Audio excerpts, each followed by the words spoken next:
오늘은 행하기는 하였으나라는 제목으로 하나님의 말씀을 함께 나누겠습니다. 요아스 왕이 죽은 후에 그의 아들 아마샤가 왕 위에 오르게 됩니다. 이 아마샤에 대한 평가는 2절에 나와 있습니다. 여호와께서 보시기에 정직하게 행하기는 하였으나 온전한 마음으로 행하지 아니하였더라. 이게 좀 애매한 표현이죠. 오늘 본문 제목을 저는 행하기는 하였으나라고 정했습니다. 아마샤는 겉으로 보이기에는 또 특정한 상황에 대해서는 그래도 하나님이 원하시는 일대로 행하기는 했지만 그가 마음을 다하지는 않았던 모습이 반복되게 됩니다. 이것은 좋은 점으로 봤을 때도 또 부정적으로 봤을 때도 그러합니다. 우선 그의 나라가 굳게 서자 그의 부왕을 죽인 신하들을 죽이는 일이 3절에 있습니다. 요아스는 아람과의 전쟁으로 사실상 죽은 거나 마찬가지였습니다. 그러나 다윗 그 침상에 그가 이제 크게 부상당해서 있게 되었을 때 결국은 이 신하들이 여호야다의 아들들, 특히 스가랴를 죽인 일에 대하여 이 왕에게 심판을 내리는 모습이 있습니다. 물론 신하들이 잘못했죠. 하나님께서 사울 왕과 다윗의 관계만 보더라도 하나님께 이 복수와 심판을 맡겨야 하는 것이지 그들의 손으로 하는 게 적절했다라고 말할 수는 없겠습니다. 그러나 이 아마샤는 왕이 되고 그 나라가 강성하여지기까지 기다렸다가 굳게 서고 나서 그의 부왕을 죽인 신하들에 대한 심판을 내립니다. 이 부분을 저희가 잘못했다라고 말할 수는 전체 성경의 맥락에서 봤을 때 잘못했다고 보기는 어렵겠습니다. 또 4절은 그에 대한 긍정적인 평가로 보여집니다. 그러니까 신하들을 죽였으나 행하였으나 그러나 이제 4절을 보면 그들의 자녀들은 죽이지 아니하였는데 이는 모세의 율법책에 기록된 대로 함이라 이렇게 표현되어 있습니다. 그리고 나온 본문 내용은 신명기 24장 16절 말씀을 이 아마샤가 순종했음을 드러냅니다. 아버지는 그 자식들로 말미암아 죽임을 당하지 않을 것이요 자식들은 그 아버지로 말미암아 죽임을 당하지 않을 것이니 각 사람은 자기 죄로 말미암아 죽임을 당할 것이니라. 이 왕의 목숨을 가지고 위협을 하거나 한 일에 대해서는 이제 반란죄로 그 자녀들까지도 충분히 죽일 수 있을 만한 상황이었지만 이 아마샤가 그렇게 하지 않았던, 자녀들을 죽이지 않았던 이유는 모세의 율법책에 기록된 대로 순종했기 때문이다라고 말하고 있습니다. 그러니 그가 어떻게 보면 행하기는 했지만 이 복수를 행하기는 했지만 자녀들을 죽이지 않았던 일에 대해서는 어떻게 보면 긍정적이라고 말할 수 있겠습니다. 그러나 이제 이후에 나오는 본문 내용들을 보면 아마샤가 행하기는 했지만 이라는 이 표현이 그가 가지고 있는 큰 약점을 보여주는 것이라고 저는 그렇게 봤습니다. 특히 지금 믿음의 생활을 하는 저희들에게도 하나님이 분명히 주시는 말씀일 것입니다.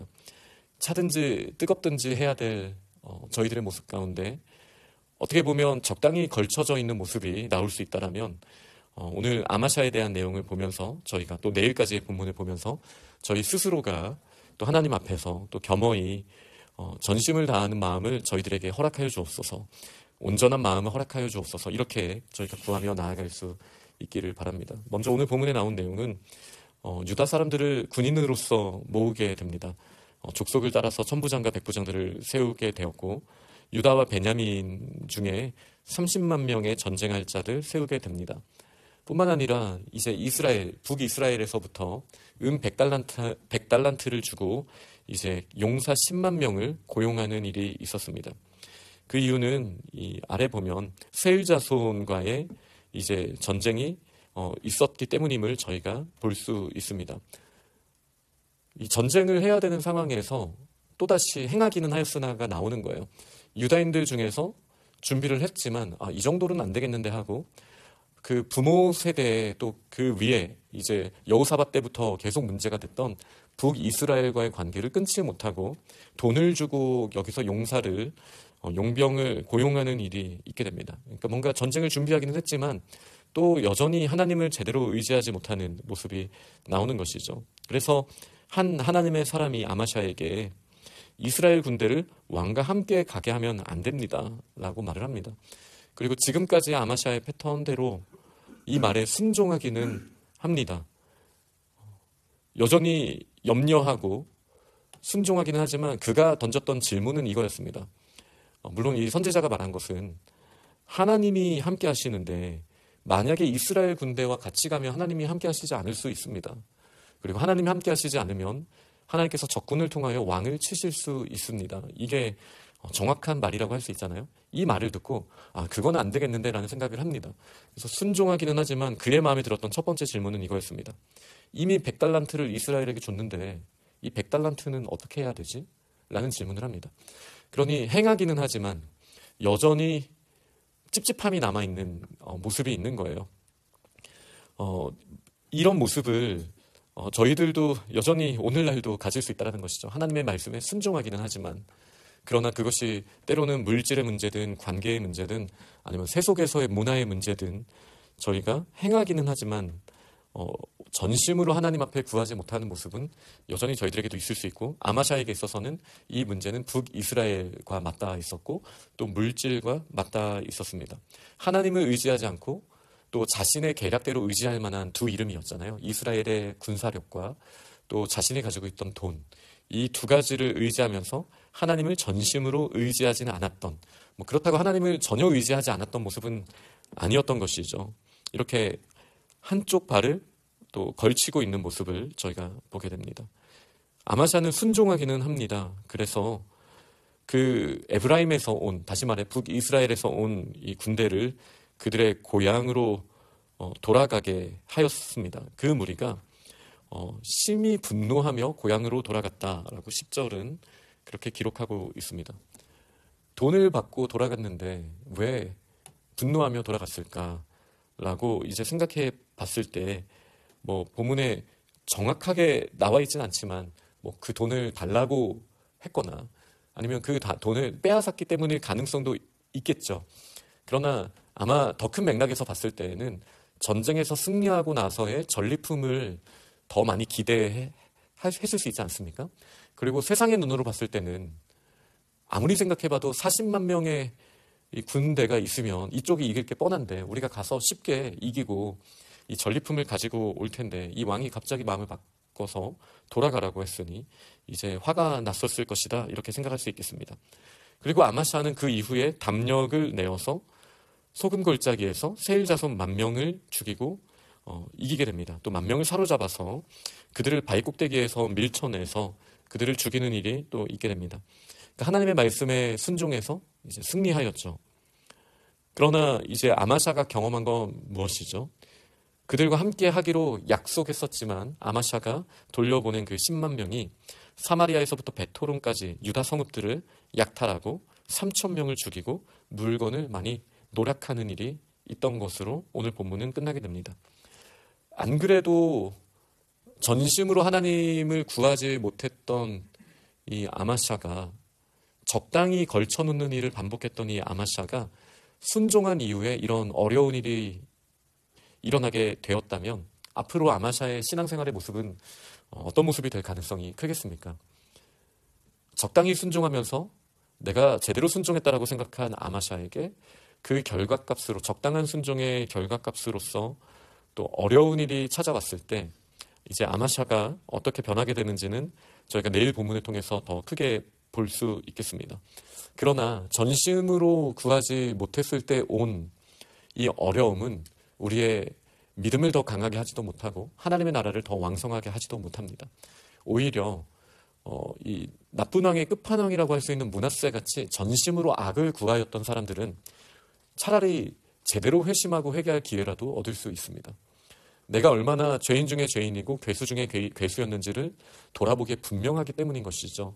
그러나 아마샤처럼 적당히 순종하고 적당히 불순종하는 모습이 반복된다라면 제대로 회개하기도 어렵고 점점점 이제 나선형으로 더 안 좋은 모습으로 갈 가능성이 매우 크다라고 할 수 있습니다.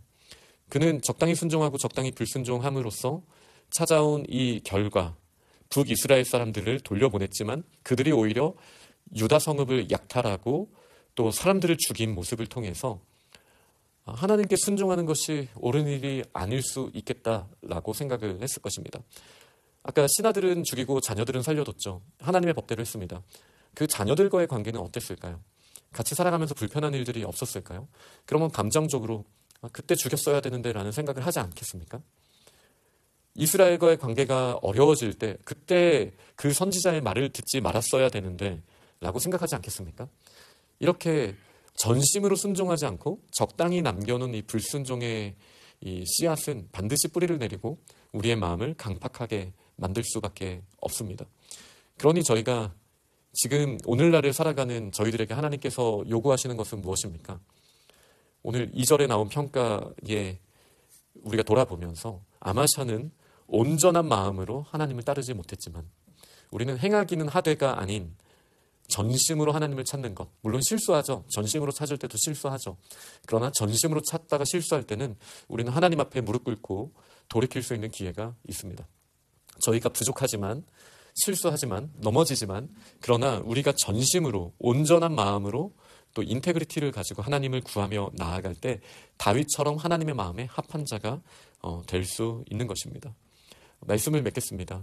오늘날을 살아가는 저희들에게 정말 많은 것이 이 포스트 모던 시기를 살아가는, 혼합주의를 살아가는 저희들에게 어떤 것이 물타 있는 것이고 어떤 것이 적당히 타협하는 것인지 사실 구분하기 어려울 수 있습니다. 때로는 문화적으로 너무나 섞여 있어서 하나님을 향하여 우리가 전심을 한다라고 말하면서도 그것이 세속과 너무나 섞여 있는 모습일 수도 있습니다. 그러나 이 모습으로 모든 것을 구분하는 것은 거의 불가능한 일일 것입니다. 중요한 것은 우리의 마음이 전심으로, 적당히가 아니라 하나님 저의 100을 드립니다. 제가 때로는 실수할 수 있지만 이 열정, 하나님을 향한 이 마음, 이 예배하는 마음, 이것은 제가 타협하지 않고 하나님께 드립니다. 때로는 넘어지고 잘못한 것 하나님께서 깨닫게 하시면 돌이킬 수 있는 부드러운 마음을 허락하여 주시고 또 나에게 주어진 일 가운데 성령을 구하며 오늘도 전심을 다하는 저희들이 되게 하여 주옵소서. 이렇게 구하며 나아갈 때 하나님의 나라가 확장되게 될 줄 믿습니다. 뿐만 아니라 어려움이 있을 때도 그렇게 전심으로 나아갈 때 하나님께서는 저희를 오히려 더 강하게 세워주시고 힘을 주실 줄 믿으시기 바랍니다. 그렇게 승리하는 우리 귀한 믿음의 공동체가 다 되시기를 간절히 축원합니다. 아멘.